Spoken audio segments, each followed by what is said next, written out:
Bien-aimés dans le Seigneur, je vous salue au nom précieux de notre Seigneur et Sauveur Jésus-Christ. Que la grâce de Dieu surabonde dans votre vie. Je fais cette vidéo alors, frères et sœurs, pour le perfectionnement des saints, afin que vous connaissiez la vérité en accord avec Jean chapitre 8, le verset 32. La Bible déclare que vous connaîtrez la vérité. Et la vérité vous affranchira. Car celui qui est affranchi par la vérité de Jésus est disciple de Christ. Mais toute personne qui demeure dans l'ignorance est esclave des hommes charnels de ce monde ayant des vaines tromperies.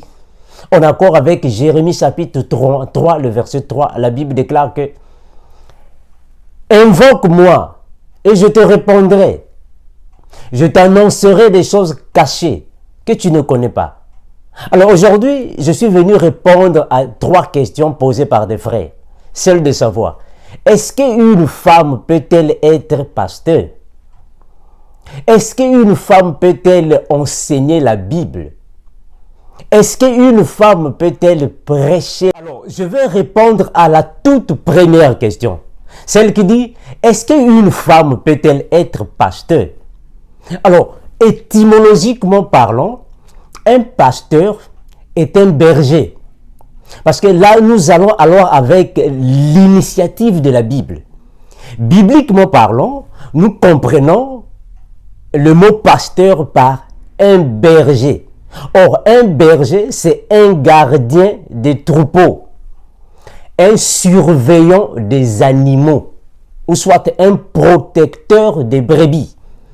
Alors, en Israël, c'est à partir de là que la coutume juive autorisait aux hommes d'être des pasteurs, pour l'objectif, ou soit dans l'objectif, de protéger les brebis contre les loups ou les lions, c'est-à-dire les animaux féroces d'une manière générale. Alors, ce rôle était seulement dédié aux hommes et pas aux femmes. Voilà pourquoi nous voyons dans la Bible, la majorité des prophètes furent des pasteurs, donc des bergers. Ils protégeaient, surveillaient des animaux, des brebis. Donc là, je fais allusion à Abraham, Moïse, tous ceux qui sont passés. On peut prendre particulièrement David, aussi était un berger, un pasteur. Donc, le rôle d'un berger, ou soit un pasteur, était de passer toute la nuit surveillant les animaux, contre les animaux féroces. Donc, chaque fois qu'un lion ou un loup venait alors pour dévorer un lion, il fallait, une brebis, pardon, il fallait alors que le gardien, qui est le berger ou le pasteur, puisse alors porter une protection. Donc, attaquer les loups pour sauvegarder la vie de son troupeau. Alors, ce rôle était seulement joué par les hommes. Ce n'était pas joué par les femmes. Donc là, on va prendre un exemple. Là, je suis dans Genèse chapitre 29. Je prends le verset 9 à 10. Genèse 29, 9 à 10. Je lis au nom de Jésus. Jacob parlait encore avec eux quand Rachel arriva avec le troupeau qui appartenait à son père, parce que Rachel était une bergère. Lorsque Jacob vit sa cousine Rachel et le troupeau de son oncle Laban, il s'approcha du puits, fit rouler la pierre qui le fermait et abreuva le troupeau de son oncle. Donc nous comprenons que Jacob, qui est alors divinement devenu Israël, était le neveu de Laban. Et Laban avait des filles. Parmi ses filles, il y avait Rachel. Rachel était la fille de l'oncle de Jacob, qui était alors une bergère. Elle est venue avec le troupeau de son père pour leur faire abreuver. Mais malheureusement, il y avait une pierre qui empêchait le puits. Donc il fallait qu'il y ait un homme pour alors ôter la pierre du puits, de la manière que les animaux puissent alors avoir à boire. Donc vous comprenez déjà que le rôle d'un berger était propre aux hommes et pas aux femmes. Parce que la femme n'avait pas de la force suffisante pour ôter la pierre du puits pour alors donner à boire au berger, ou soit aux brebis. Donc c'est l'homme qui était là comme étant un pasteur convenable pour protéger le troupeau. Alors, spirituellement parlant, nous allons comprendre que le rôle d'un pasteur est donné aux hommes. Voilà pourquoi l'apôtre Paul dit qu'il n'est pas bon que la femme puisse prendre de l'autorité sur l'homme. Parce que c'est par l'homme que Dieu a déposé la sémence. Parce que quand nous prenons ça d'une manière spirituelle, nous allons voir que dans le jardin d'Éden, Dieu avait mis l'homme et la femme. Alors, l'intention primitive de Dieu était de mettre l'homme pour alors contrôler le jardin, pour cultiver le jardin. Mais comme l'homme était isolé, Dieu lui a fait une aide semblable, qui est la femme, pour alors la femme puisse jouer le rôle d'une aide à l'homme. Et le diable voulait alors faire chuter l'homme. Mais comme l'homme avait la sémence, il fallait qu'il passe par la femme qui n'a pas de sémence. Voilà pourquoi le diable a donné la sémence à la femme. Parce que la femme n'a pas de sémence. C'est l'homme qui a des sémences. Donc, le diable a donné la sémence à la femme. Voilà pourquoi la Bible dit, quand Ève a pris la pomme, il a mangé la pomme, automatiquement ses yeux s'est ouverts.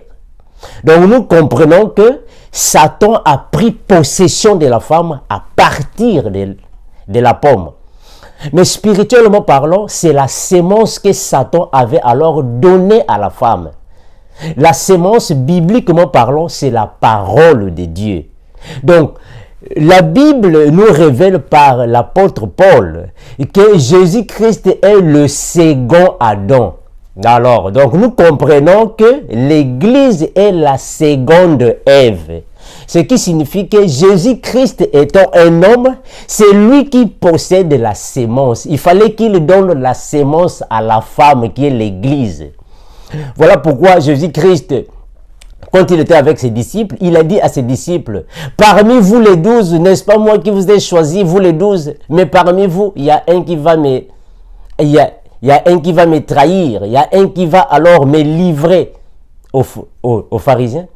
Et les disciples demandaient à Christ, mais maître, mais qui va te livrer? Nous ici, personne ne va te livrer. Personne ne peut te trahir. Et Jésus a dit à ses disciples, à celui que je donnerai le pain que j'ai rompu, c'est lui alors qui me trahira. Jésus-Christ a rompu le pain, puis il a donné à Judas.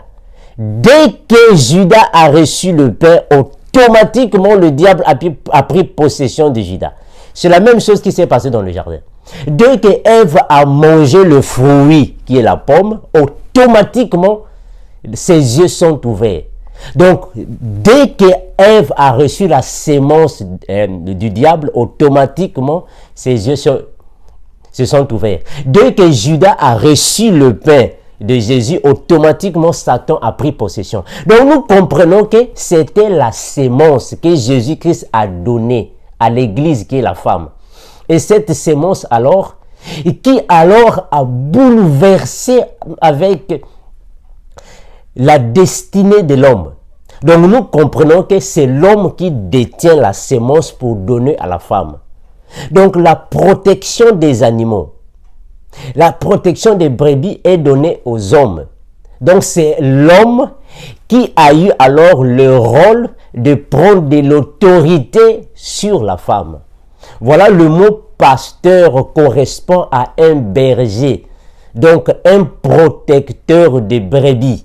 Et c'est un rôle en Israël qui avait été donné aux hommes. Pour la simple raison est que l'homme pouvait passer des nuits dans le jardin.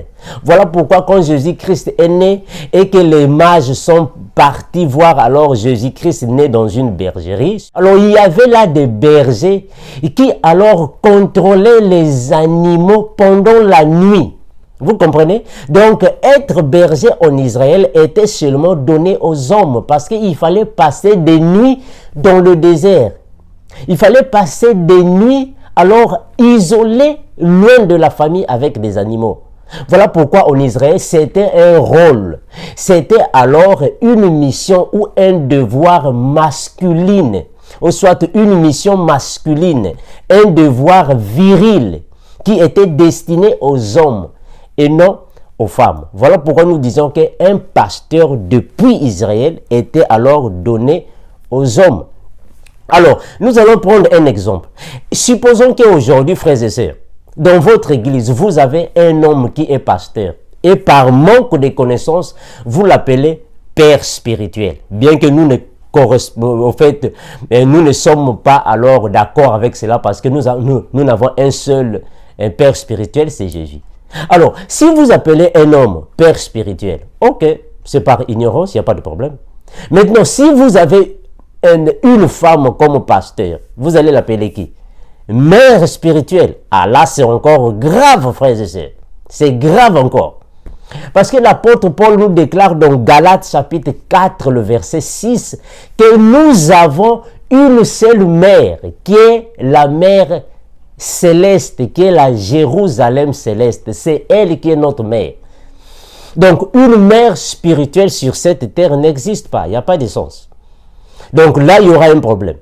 Alors, si nous laissons alors une femme être pasteur, mais une femme ne peut pas donner la sémence à l'homme. Donc, la Bible dit que quand les fondements sont renversés, le juste, que fera-t-il? Alors, nous devons alors poser les fondements. Voilà pourquoi l'apôtre Paul dit que vous avez été édifiés sur le fondement des apôtres et des prophètes, mais Jésus-Christ, lui, étant la pierre angulaire. Alors, si avec les prophètes, si aussi avec les apôtres, une femme ne pouvait pas être pasteur, ce qui veut dire que nous aussi aujourd'hui, nous ne pouvons pas tolérer qu'une femme soit pasteur. Parce que la femme n'a pas la sémence pour transmettre aux hommes. Parce que le titre ou le rôle pastoral avait été donné depuis la nuit des temps par les hommes pour protéger les brebis. Pour de simples raisons que, avec les conditions corporelles de la femme, si vous voulez, ou soit avec les conditions biologiques de la femme, le rôle du pasteur ne lui permet pas d'être exécuté d'une manière excessive, ou soit d'une manière positive. Parce qu'une femme ne peut pas être protectrice, ou soit protectrice des animaux. Une femme ne peut pas être gardienne d'une bergerie, parce qu'une femme peut tomber enceinte. Ça va alors lui rendre incapable d'être gardienne.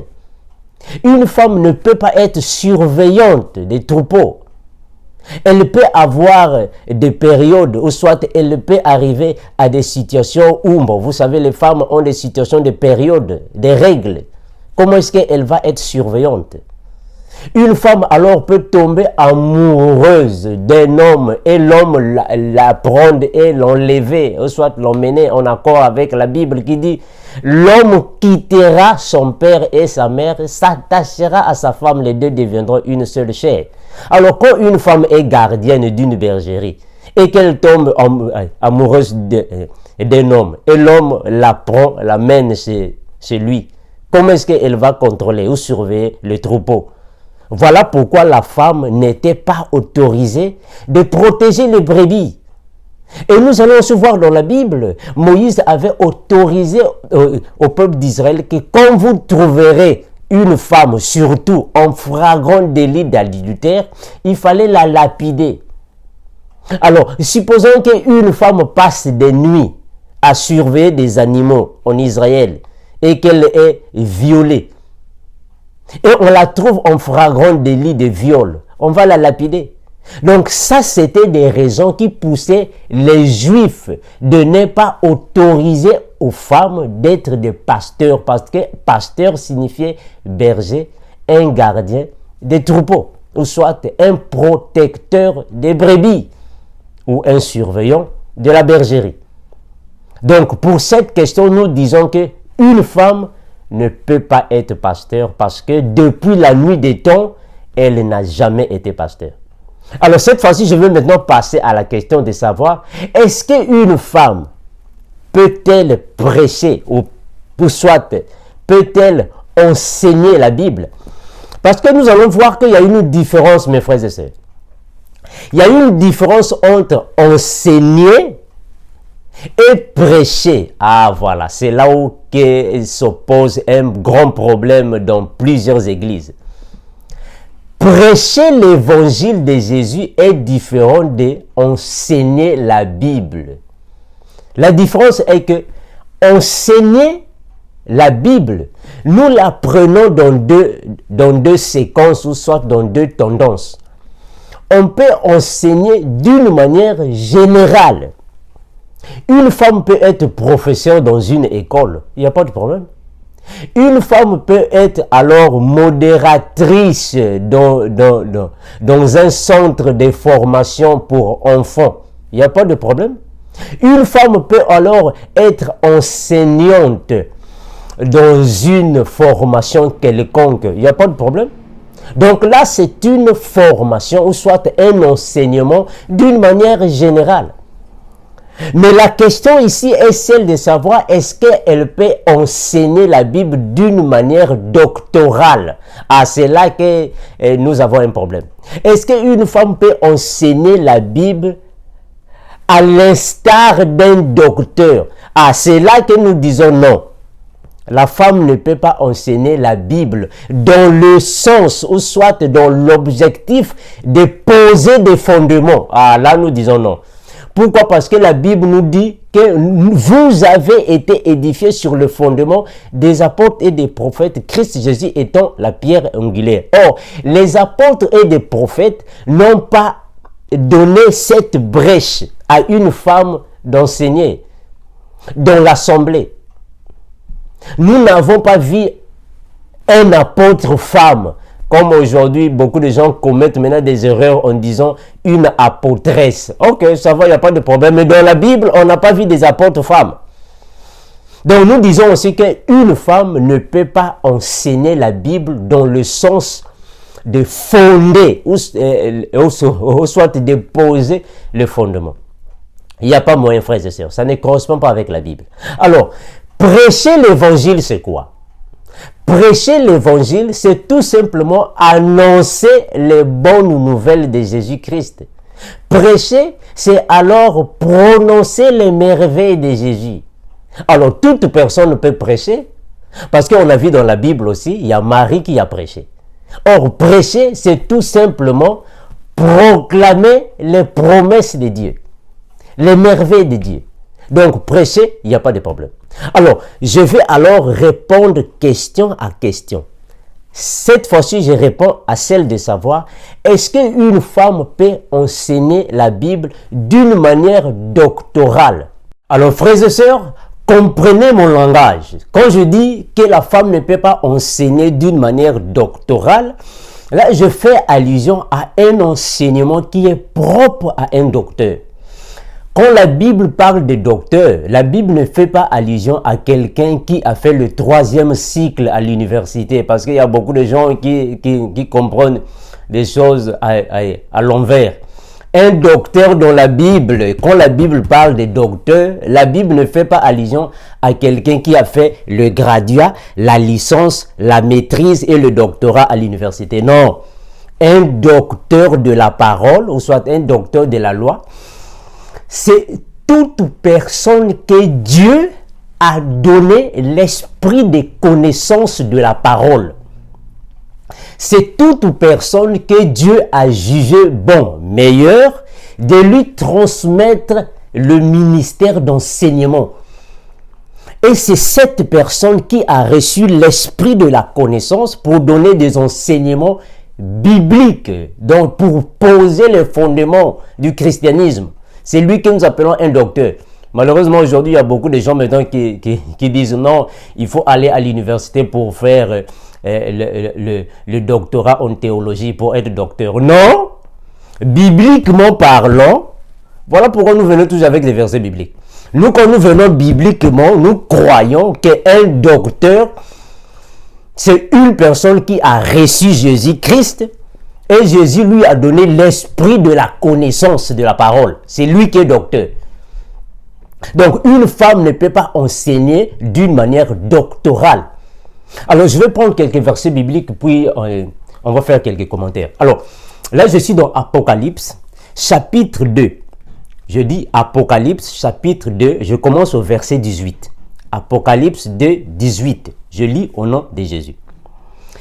Écrit à l'ange de l'église de Thyatire. Voici ce que dit le Fils de Dieu. C'est lui qui a les yeux comme une flamme de feu et dont les pieds sont semblables à des lérins ardents. Verset 19. Je connais tes œuvres, ton amour, ta foi, ton fidèle service, ta constance et tes dernières œuvres, plus nombreuses que les premières.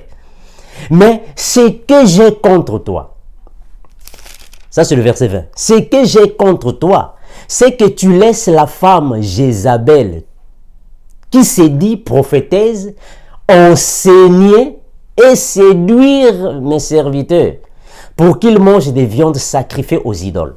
Donc nous comprenons que Jésus-Christ, qui est le maître de toutes choses, est en train de faire des reproches à l'ange de l'église de Thyatire, en lui disant que je connais tes œuvres, je connais ton amour, je sais que tu es fidèle, tu pratiques de bonnes œuvres, je comprends ta constance, ta nombreuse œuvre, ce sont les bonnes, comme les premières.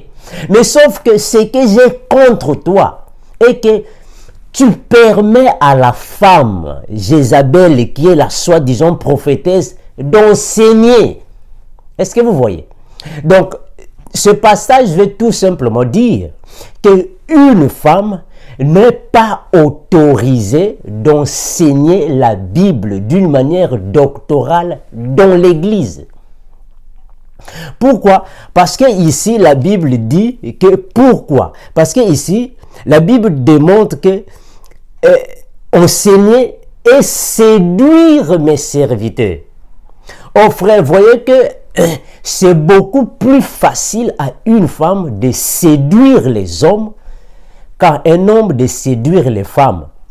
Voilà pourquoi je fais toujours référence à l'ancienne alliance. Dans l'ancienne alliance, c'était normal qu'un homme puisse être pasteur dans le désert pendant la nuit, surveillant les animaux. C'était normal parce qu'il est homme. Surveillant les animaux dans les forêts et dans les lieux très loin de la maison, surveiller les animaux, c'était normal. Parce que là-bas, les femmes n'iront pas là-bas au moins pour violer l'homme, non. Mais si on laissait une femme dans un désert, dans une forêt, dans un lieu lointain de sa maison, pendant la nuit, surveiller les animaux, mes frères, mais imaginez-vous ce qui va arriver après. C'est tous les hommes qui iront là-bas. Voilà pourquoi Christ défend la femme d'enseigner pour ne pas séduire les serviteurs de Dieu.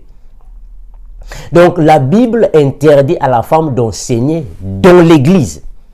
Je ferai des commentaires. Je prends un autre verset. Là, je suis dans 1 Timothée. 1 Timothée 12, 11, 12. Comprenez ça, frères et sœurs, nous ne sommes pas, nous ne sommes pas ici à marteler d'une manière rigoureuse sur vos croyances, mais nous suivons la Bible. Ce que la Bible dit et c'est ce que nous suivons. Alors, nous sommes dans 1 Timothée. Je prends le chapitre 2 et le verset 11 à 12. Je lis au nom de Jésus. Que la femme écoute l'instruction en silence. Donc nous comprenons que l'apôtre Paul était le père en la foi. Ah voilà, vous voyez le langage qui correspond. Le père en la foi de Timothée. Et non le père spirituel. Non. Le père en la foi de Timothée. Et Timothée était le fils en la foi de Paul. Alors donc, on va dire quoi? Le fils spirituel. Ah frère. le Fils ont la foi de Paul. De Paul. Alors, ici, il dit, donc, il donne les conseils ou soit des exhortations à son Fils. Il dit, à 11, je disais, il dit que la femme écoute l'instruction en silence, avec une entière soumission. Je ne permets pas à la femme d'enseigner, ni de prendre de l'autorité sur l'homme, mais elle doit demeurer dans le silence. Ce verset ici cause beaucoup de troubles dans plusieurs églises, frères et sœurs. Mais nous allons éclaircir ça ici. Quand l'apôtre Paul dit « Je ne permets pas à la femme d'enseigner », là nous devons soulever quelques points.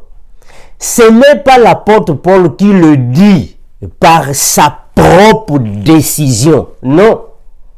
C'est Jésus-Christ qui ordonne à Paul de le dire. Mais Paul utilise le pronom personnel « je » parce que c'est lui qui est la personne qui est en train de transmettre le message. Voilà pourquoi on a aussi vu dans l'Ancienne Alliance le prophète Moïse, chaque fois quand il disait aux enfants d'Israël, il utilisait toujours « je ». Je veux que vous fassiez ceci. Demain, vous allez vous réveiller. Je veux, j'irai. Donc, il utilisait le pronom personnel « je » parce que c'est lui qui transmettait le message. Mais le message venait de Dieu. On va évoluer. Quand l'apôtre Paul dit « je ne permets pas à la femme d'enseigner », ce n'est pas enseigner d'une manière globale. Non. Ce n'est pas enseigner dans l'assemblée des saints. Et on va aussi expliquer la différence qui existe entre une assemblée des saints et une église. Là aussi, il y a un problème. Mais nous avons beaucoup de problèmes dans les églises, frères et sœurs. Voilà pourquoi nous venons donner des enseignements bibliques. Parce qu'il y a tellement de problèmes. Les gens confondent des choses, frère. Une assemblée est une église. Mais une église n'est pas forcément une assemblée. J'explique. Jésus-Christ a dit que là où 2 ou 3 sont réunis en mon nom, je suis au milieu d'eux.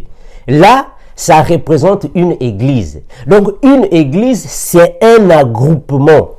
C'est un groupement, pardon. Une assemblée de personnes réunies partageant la même foi en une seule divinité. Ça, c'est une église. Mais une assemblée est différente.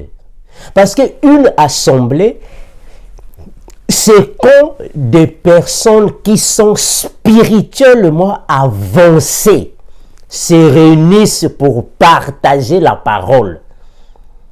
Une assemblée, c'est quand 2, 3, 4 ou 5 personnes, alors s'assient quelque part au nom de Christ ayant des connaissances approfondies dans la parole.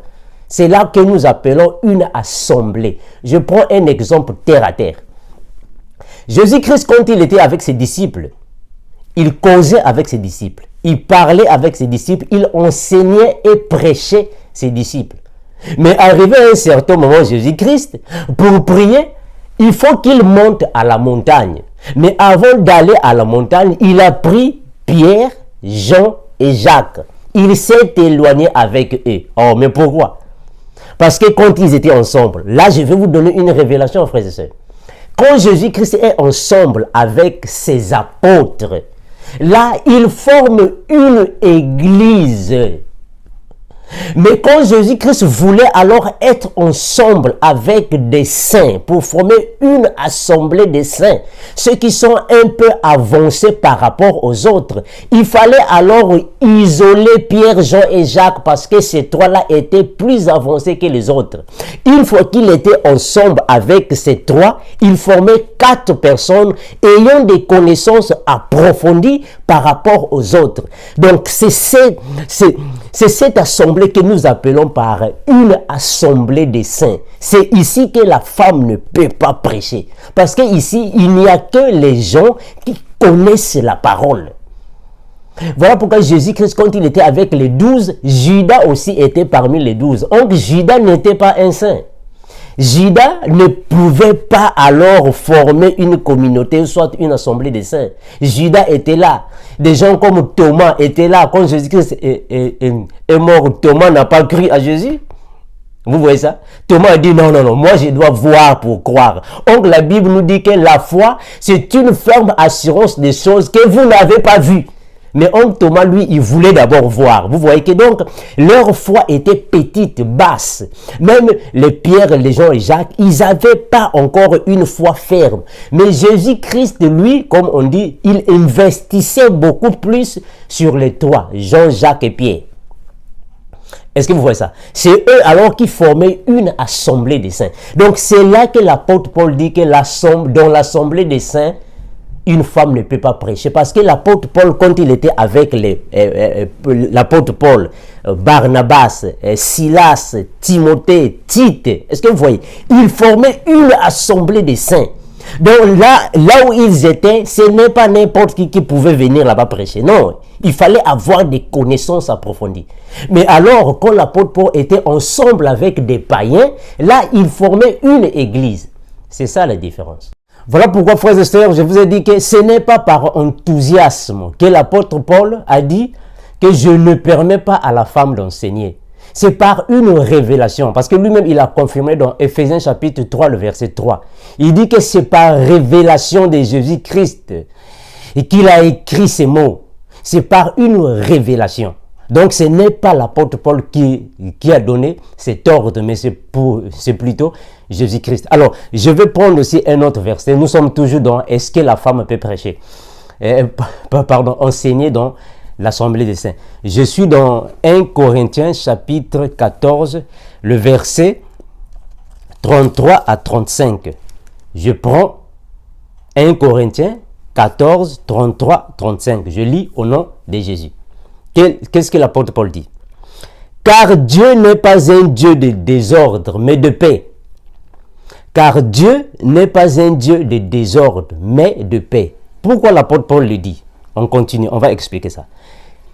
Comme dans toutes les églises des saints, que les femmes se taisent dans les assemblées. Que les femmes se taisent dans les assemblées. On va venir pourquoi la femme ne peut pas prêcher dans l'assemblée seulement. On va venir. Que les femmes se taisent dans les assemblées. Car il ne leur est pas permis d'y parler, mais qu'elles soient soumises selon que le dit aussi la loi. Est-ce que vous comprenez, frères et sœurs?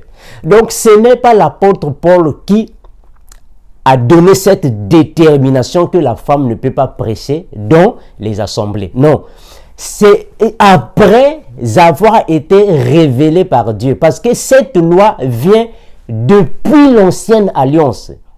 C'est pour cela que l'apôtre Paul a dit que car il ne leur est pas permis d'y parler, mais qu'elles soient soumises selon que le dit aussi la loi. C'est la loi de Moïse. La loi, c'est l'ancienne alliance. Donc, c'est depuis l'ancienne alliance que la femme n'avait pas été autorisée, permise de parler dans les assemblées des saints. Voilà pourquoi quand Jésus-Christ aussi a choisi les 12 apôtres, il a seulement choisi les hommes. Il n'a pas choisi des femmes. Ce n'est pas l'apôtre Paul. C'est depuis l'ancienne alliance. Voilà pourquoi aussi quand Jacob a eu ses 13 enfants. Ah voilà, nous sommes aussi sur un point aussi qui est très nécessaire. Le patriarche Jacob avait 13 enfants. Mais la Bible considère seulement les 12 enfants. Voilà pourquoi on les a surnommés les 12 tribus d'Israël. Mais il y avait aussi Gina qui était là. Gina était la fille de Jacob. Mais pourquoi on n'a pas dit les 13 tribus d'Israël, seulement les 12? C'est pour vous faire voir que la femme dans les assemblées n'était pas considérée depuis l'ancienne alliance. Elle n'avait pas l'autorisation de parler. C'est depuis l'ancienne alliance. Voilà pourquoi aussi, dans la loi de Moïse, Dieu avait dit à Moïse, quand une femme est pendant ces périodes de règles, en fait, quand elle est pendant les moments de menstruation, la femme était considérée impure. Elle n'était pas considérée saine dans l'assemblée. Il fallait l'écarter parce qu'elle avait le sang avec elle et qui symbolisait l'impureté. Donc ce n'est pas l'apôtre Paul qui le dit. C'est depuis la loi. Voilà pourquoi l'apôtre Paul, lui, il a fait référence à ce que dit la loi de Moïse, que la femme se taise dans les assemblées. Dans les assemblées des saints. Alors, voilà pourquoi la Bible dit que la femme ne peut pas enseigner dans les assemblées. Alors, nous qui sommes les disciples d'aujourd'hui, et nous qui sommes édifiés sur le fondement des apôtres, nous ne pouvons que suivre ce que les apôtres ont dit. Parce que l'apôtre Paul dit que si un autre, comprenez ce que je veux dire, là? Si un autre, au fait, si quelqu'un vient à vous, même si cela soit un ange du ciel venait à vous, vous annoncez un évangile qui est contraire à ce que nous vous avons prêché, qu'il soit anathème. Alors, si Jésus-Christ n'a pas pris des apôtres femmes, les apôtres aussi n'ont pas pris des femmes. L'ancienne alliance aussi n'a pas considéré des femmes comme pasteurs. Allez, nous, aujourd'hui, nous continuons dans la même lignée. Nous ne pouvons pas considérer une femme comme pasteur. Parce que si nous le faisons, notre évangile sera anathème. Parce que ça sera un évangile parallèle à ce qu'ont prêché les disciples de Jésus. Donc, c'est une façon de vous dire, frères et sœurs, que nous ne pouvons pas contredire ce que les apôtres ont déjà posé comme fondement. On peut aussi prendre 1 Corinthiens chapitre 1. Là, je suis dans 1 Corinthiens chapitre 1. Prenons le premier et le cinquième verset. 1 Corinthiens 11, 1, 5. Je lis au nom de Jésus. Soyez mes imitateurs. Soyez mes imitateurs, comme je le suis moi-même de Christ. Je vous loue de ce que vous vous souvenez de moi à tous égards et de ce que vous retenez mes instructions telles que je vous les ai données. Je veux cependant que vous sachiez que Christ est le chef de tout homme, que l'homme est le chef de la femme, et que Dieu est le chef de Christ. Je m'arrête par là. Frères et sœurs, nous voyons quand Jésus-Christ dit que Christ est le chef de l'homme et que l'homme est le chef de la femme et que Dieu est le chef de Jésus. Nous allons comprendre qu'il s'agit là d'une hiérarchie. Alors, quand la Bible dit que Christ, Jésus, est le chef de la femme, cela ne signifie pas dire que non, c'est un chef d'une compagnie. Non, c'est pas ça. Être chef de l'homme, c'est dans le sens spirituel.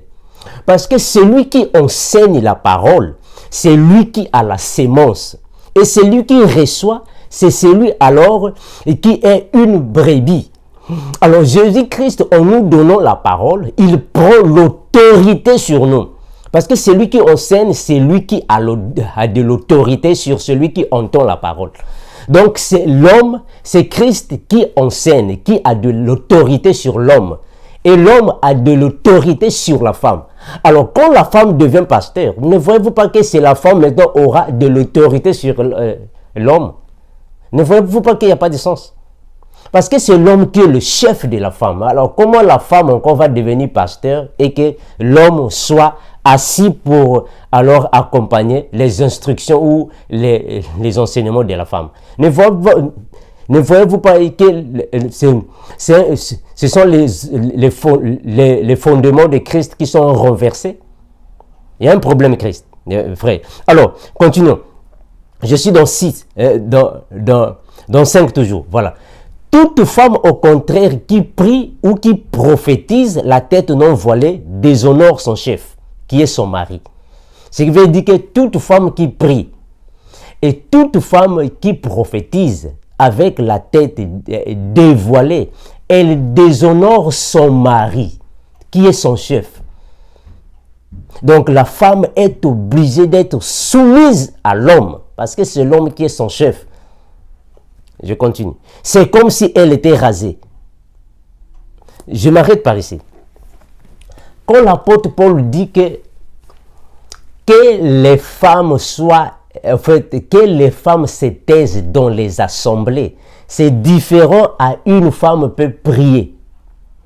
C'est pour cela que je dis qu'il y a une différence entre une assemblée et une église.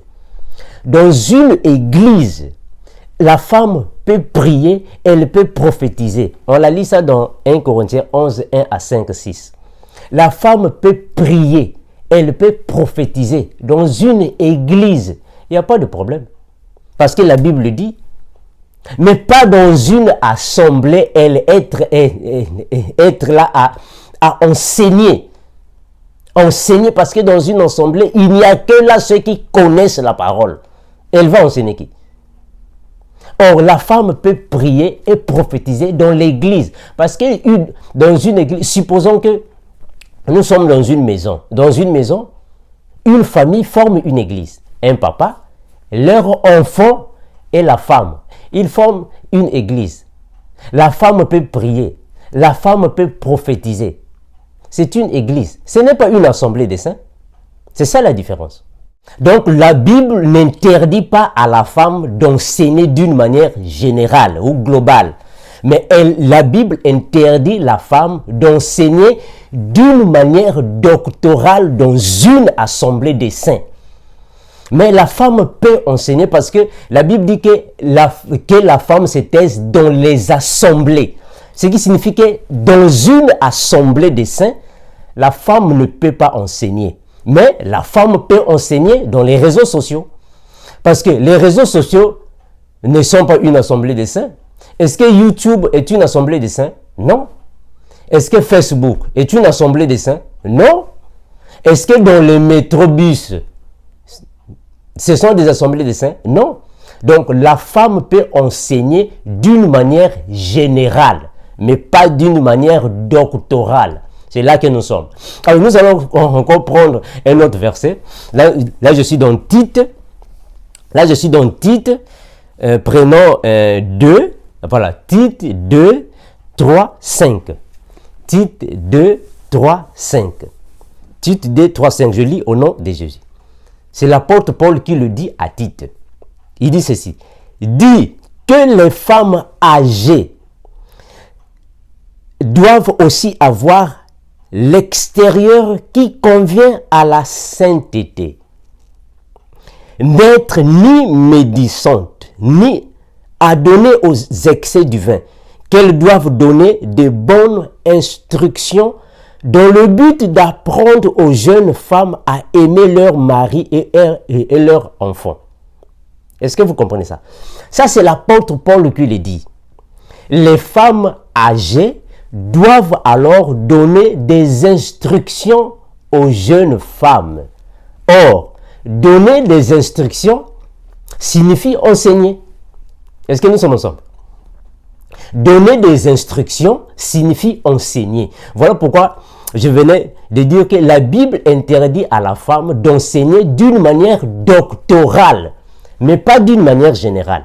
Parce que enseigner doctoralement est différent à enseigner généralement. Donc, les femmes âgées peuvent enseigner, les femmes moins âgées peuvent les enseigner ou leur donner des instructions.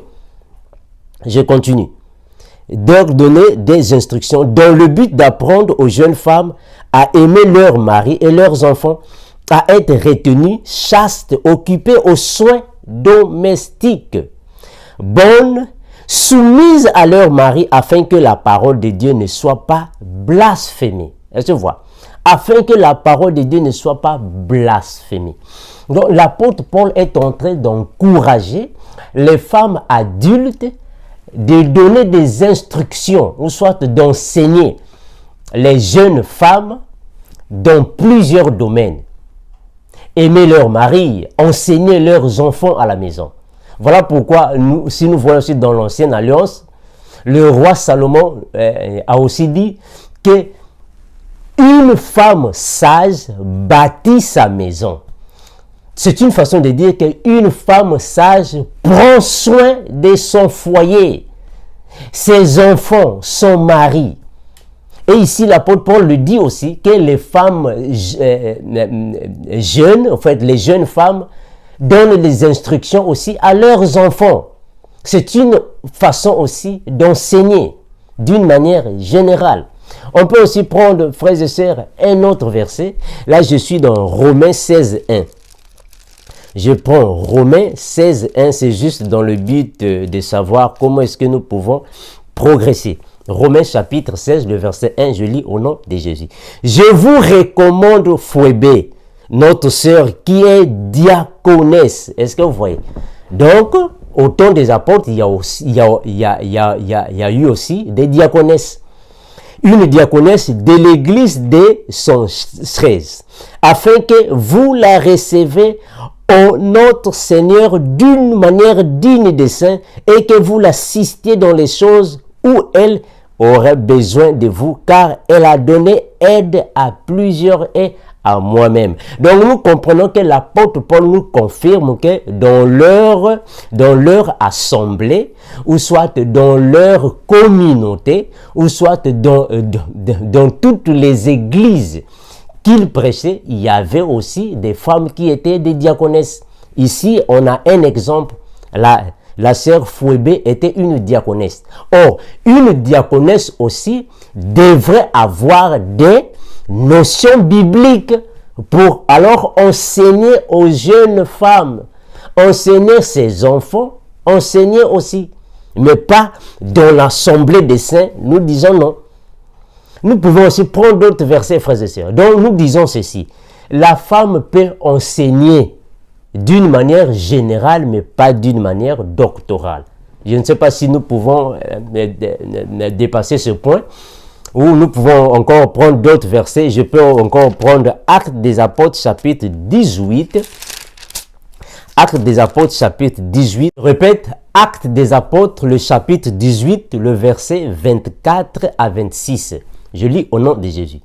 Un juif nommé Apollos, originaire d'Alexandrie, homme éloquent et versé dans les Écritures, vint à Éphèse. Je vous rappelle que Alexandrie était une des villes les plus importantes d'Égypte.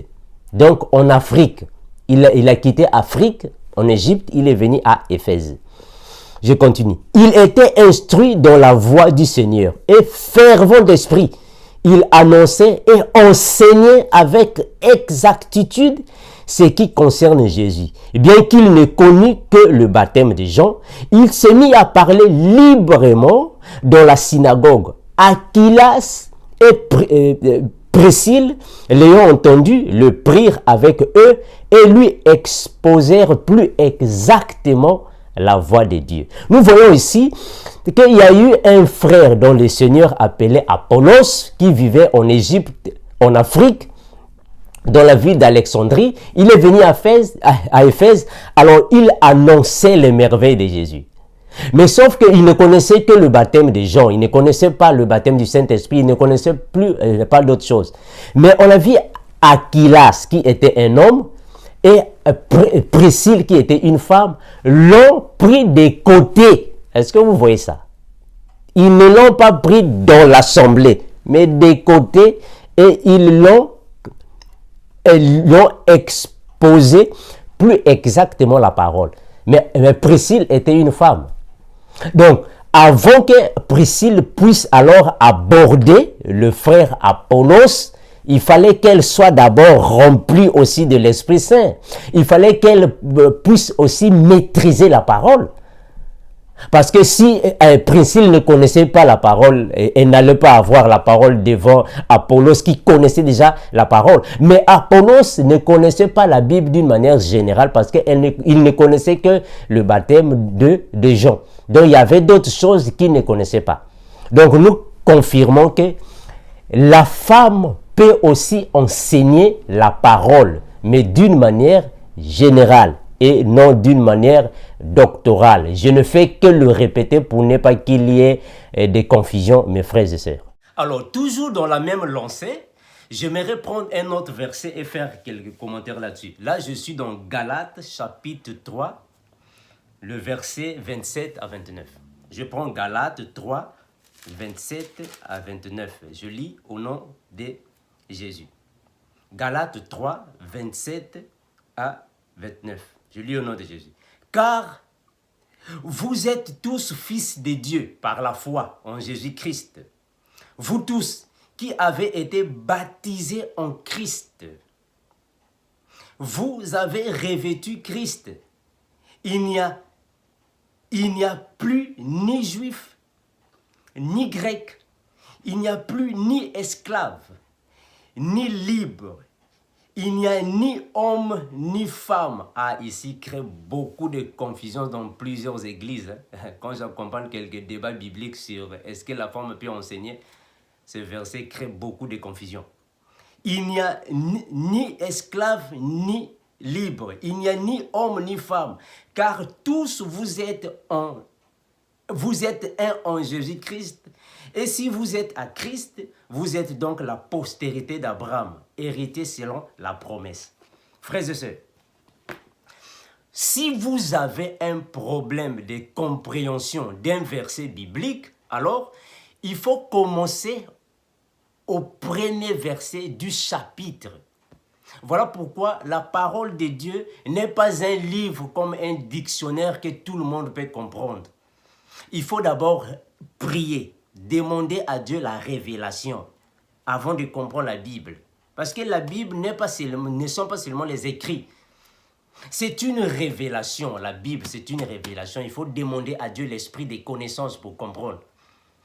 Dans ce verset ici, si je le dis à tête haute, c'est parce que j'ai déjà accompagné beaucoup de serviteurs de Dieu qui discutent beaucoup sur ce point ici. Mais je vais éclaircir ici avec l'aide du Saint-Esprit.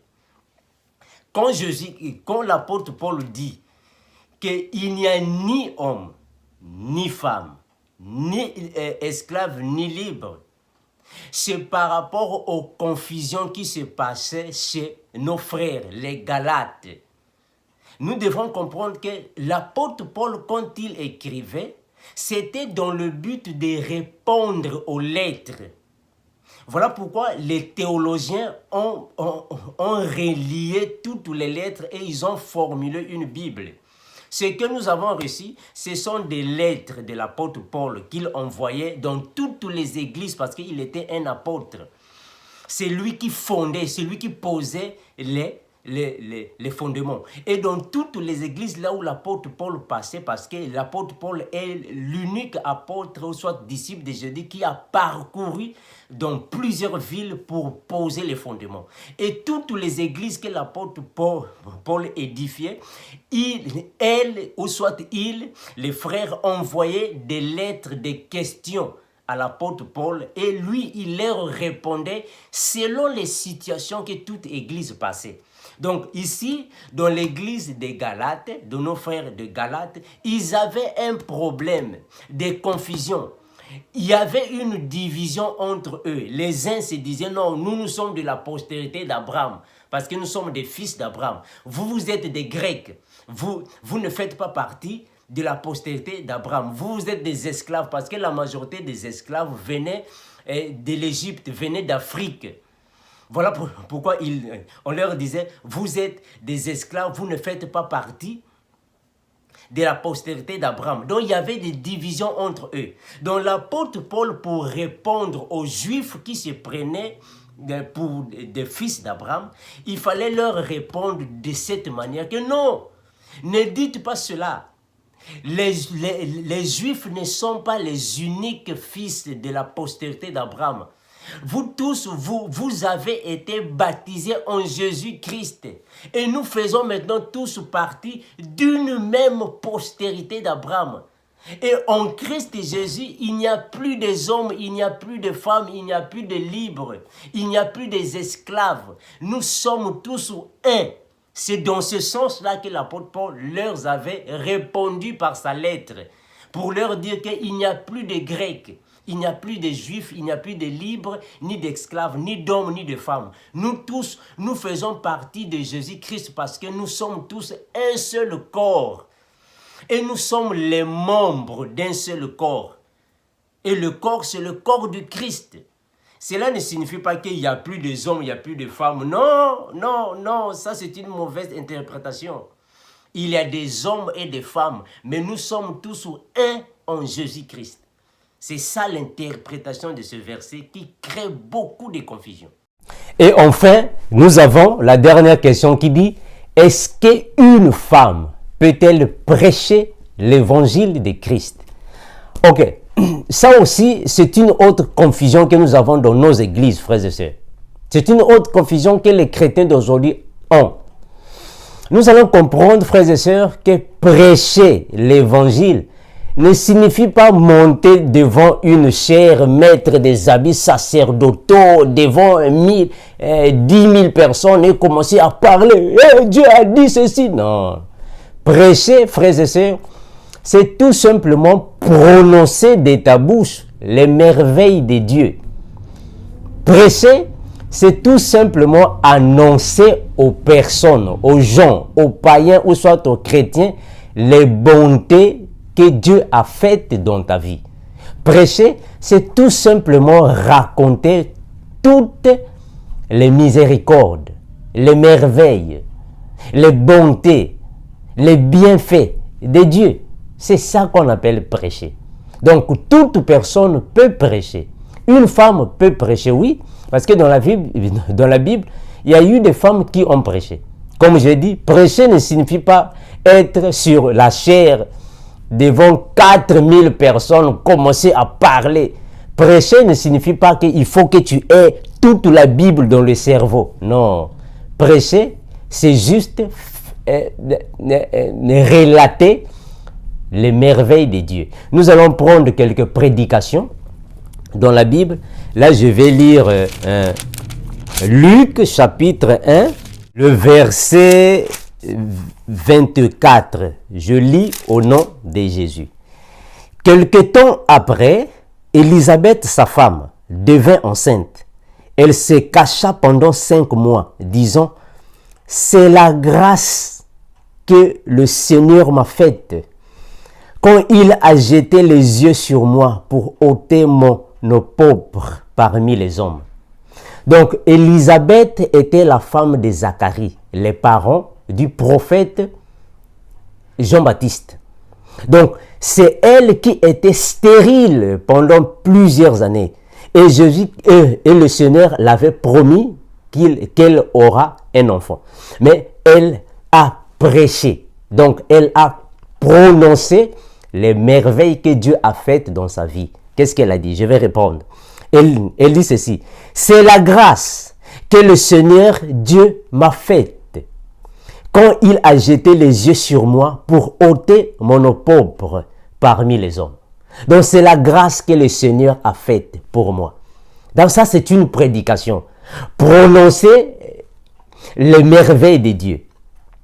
Vous pouvez aussi continuer. On peut aussi prendre une autre prédication qui est dans Luc, toujours le premier chapitre, prenons le 46e verset. Ça, c'est le cantique de Marie, donc la prédication que Marie avait faite. Donc, lisons. Et Marie dit, « Mon âme exalte le Seigneur, et mon esprit se réjouit en Dieu, mon Sauveur, parce qu'il a jeté les yeux sur la bassesse de sa servante. » Ah, voilà. Ça, c'est une prédication. Donc, prononcer les merveilles de Dieu. Annoncer aux gens ce que Dieu a fait de bon dans ta vie. Je relis. Et Marie dit, « Mon âme exalte le Seigneur, et mon esprit se réjouit en Dieu mon Sauveur, parce qu'il a jeté les yeux sur la bassesse de sa servante. Car voici désormais toutes les générations me diront bienheureuse, parce que le Tout-Puissant a fait pour moi de grandes choses. Son nom est saint, et sa miséricorde s'étend d'âge en âge sur ceux qui le craignent. Il a déployé la force de son bras et il a dispersé ceux qui avaient dans le cœur des pensées orgueilleuses. Vous pouvez continuer. Donc c'est ça qu'on appelle une prédication, mes frères et sœurs. Une prédication, c'est prononcer les merveilles de Dieu. Annoncer à tout le monde les promesses que Dieu a accomplies dans sa vie. Donc c'est ça, les merveilles de Dieu. Donc nous disons qu'une femme peut prêcher l'évangile. Donc je viens de répondre à toutes les questions posées par nos frères. Si vous avez encore des doutes ou soit des questions, nous sommes ici bien disposés à répondre à toutes les questions qui sont alors à notre portée selon le peu de connaissances que Dieu nous a donné pour être alors au service de son peuple, en accord avec la Bible qui dit que nous sommes ici pour le perfectionnement de tous les saints. Merci frères et sœurs, comme j'ai toujours dit, Maranatha, le Seigneur Jésus-Christ revient bientôt.